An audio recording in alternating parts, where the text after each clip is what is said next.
Hello friend, I want to tell you about the Mini One car. Mini, like many British brands, is controversial. Like many British brands, it has links with BMW.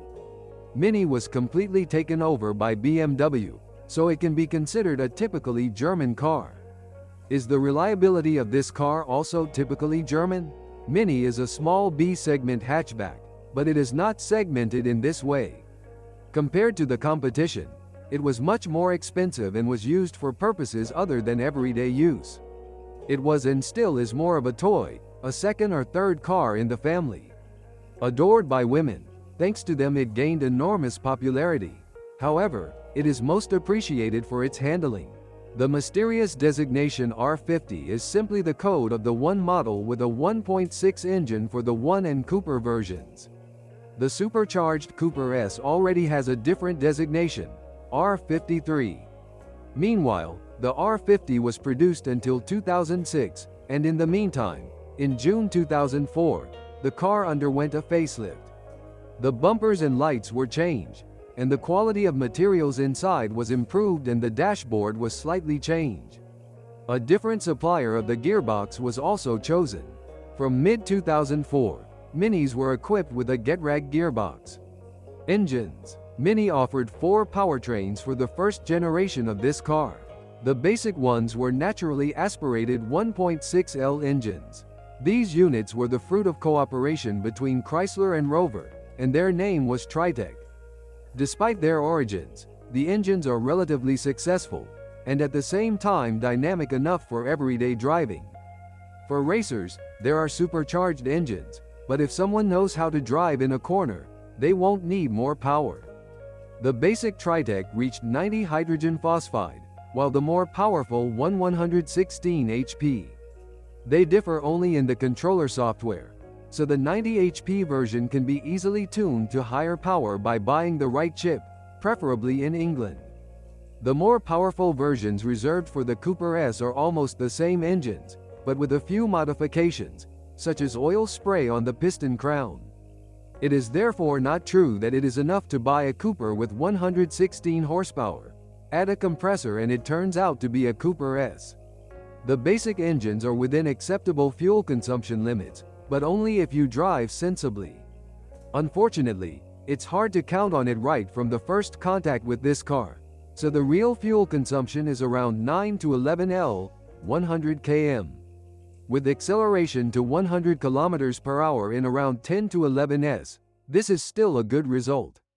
The Cooper version is not more fuel hungry, but it also doesn't provide significantly better performance. An interesting fact and a suggestion for the thrifty is the diesel version of the Mini 1D with a Toyota engine with a capacity of 1.4 L and power of 75 to 90 HP.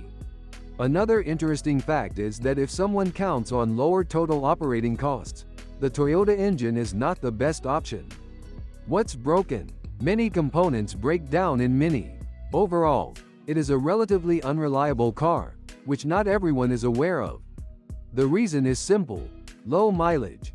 People who own a Mini usually have a second car, which is used to cover longer distances. The Mini is used occasionally, and even if daily, then for short distances. Many users of this car claim that it breaks down relatively rarely, but if you counted the breakdowns and divided them into kilometers traveled, the result could be surprising. What's worse, Minis often break down into small things that make it difficult to use, especially the electrics. Serious breakdowns also occur. One of the most expensive to repair is a failure of the Midland Gears gearbox before the facelift. These are fragile designs, prone to oil leaks and sensitive to lack of it. Unfortunately, BMW servicing is too expensive in Europe, so many Minis are not serviced at all. In addition, problems with changing gears very often lie elsewhere: worn clutch or damaged engine mounts. This is where you should start looking for the causes of the problems. The clutch is not very durable, especially since most Minis are driven mainly in the city. If the fault is not removed in time, the gearbox may give up. The bad news for users is that the emergency Midland Gears gearbox and the refined Getrag are not interchangeable. Another typical fault is a failure of the electric power steering system. This manifests itself in two ways. The power steering works all the time or does not work at all.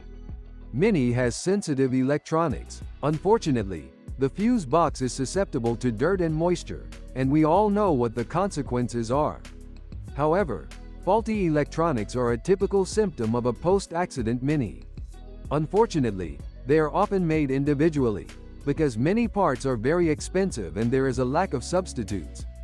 The body shop does not want to deal with electrics and everything is glued together for sale. If you come across such a copy, and it is not easy, the electrician can be your best friend or enemy, depending on your attitude. One of the typical faults is a failure of the rear wiper motor. Warning lights coming on are also an everyday occurrence for many Mini users. The suspension has a hard life. It is hard, and struggles with roads for which it was not designed. Fortunately, it is still quite durable, and the rear wears out very slowly. However, finding every element of the rear axle can be a problem, and there is a problem if you have to visit the authorized service center. If you like aggressive driving, you must also be prepared to change the brakes often. Engines are not bad, but oil leaks occur, also in the area of the oil pan. Therefore, it is recommended to check the level of this fluid frequently. It is worth checking this before buying, because many people are not aware that their car lacks oil. After a moisture attack, the engine tends to stop and the faults must be looked for in the ignition. Often, problems with the engine operation are caused by contamination of the fuel system. The Mini One is well protected against corrosion. You can only look for it in the exhaust system or in nooks. Of course, this does not apply to cars after accidents. The system that tilts the front windows when opening and closing the doors breaks down. This is where leaks around the doors begin and possibly corrosion in places where it should not be. The operating costs are high, and it's not even about the costs themselves, but about the ratio of the car's value to these costs. Unfortunately, for such an impractical car, the Mini is expensive in every respect.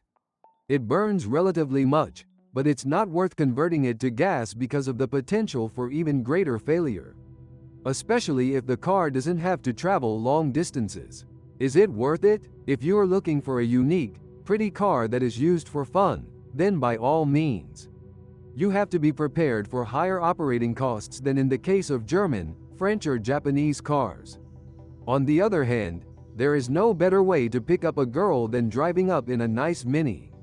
In reality, buying a Mini makes no sense, because for $5,000 you can buy cheaper to operate and much more practical cars from this segment. However, none of them is as stylish as the Mini, even if it is the basic one model. Thanks for listening to me. Don't forget to subscribe to the channel and rate my video. If you know of any problems with this car that I didn't mention, be sure to write about them in the comments. I have good news for you. Now, if you are planning to buy a used car, or learn more about your car, you no longer need to search for the information you need on the internet. We have collected everything in one place for you, on the website carme.pro. Here you can find out everything about the car, what breaks and at what mileage, any problems with engines, chassis or gearboxes, which trim levels are better not to mess with, and how not to lose money buying a used car. You will learn all this on carme.pro.